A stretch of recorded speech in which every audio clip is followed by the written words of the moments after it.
Hello and welcome to this new video. In this one, I wanted to discuss something slightly different than what we usually do on the channel. So the channel is concentrated more towards programming, beginning level programming. But recently I came across a couple of issues that I was going through when I reinstalled Windows 11 on my computer. One of them was Copilot was literally everywhere. So I wanted to get rid of Copilot from Windows so I could use some of the applications that I normally use.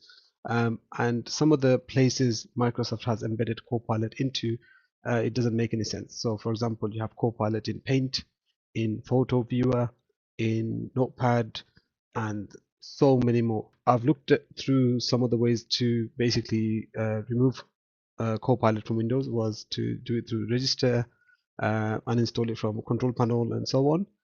But it quite didn't work. So I came across this GitHub repository. It's basically called from Zoikware, Remove Windows AI, and it kind of does everything that I wanted basically. So it disables Copilot, recall, into typing, data harvesting, Copilot in Edge, Paint, Fabric, Actions, voice access, Notepad, everything else. What it also does, it gives you some of the old applications back as well. So you're able to reinstall the classic Notepad, classic Paint, classic Photo Viewer that worked on Windows 7, Windows 10, right? Without the need for Copilot on literally everything. And I've actually noticed a substantial amount of performance since I've removed Copilot from the computer as well. I just want to show you how this is done. So hopefully, if you are willing to do this, this is probably one of the best ways to go because it's an automated process. I'll leave the link to the repository in the description. You can probably use that directly. Basically, just scroll down to the launch with the UI. You also have a command line prompt as well, but we'll do it with the UI so it makes it a lot easier. I'm just going to copy this command here. I'm going to come down to my search bar and I want to look for command prompt. Make sure to you can do this one in PowerShell. Sorry, not command from PowerShell. Yep. Then run this as administrator.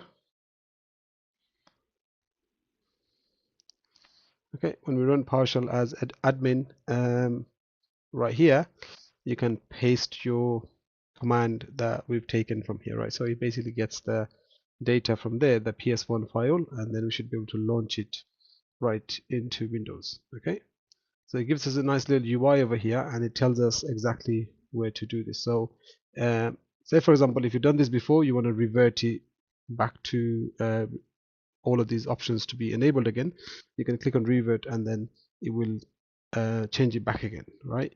One of the things I really liked is that it gives us back some of the tools that we wanted. So I wanted the photo viewer because there's literally no need for me to have Copilot in my photo viewer, plus MS Paint, classic snipping tool, and the classic Notepad as well.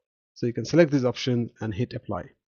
As a word of precautions here for this one is that it will take a long time depending on the computer itself. So if you have a latest Windows update installed, it might take a bit longer. But even though it looks like it's frozen, it's not. If you don't need to use the computer for a while, just leave it on and then you can come back to it whenever it's basically done. I did manage to do this one on my computer and also on my laptop as well.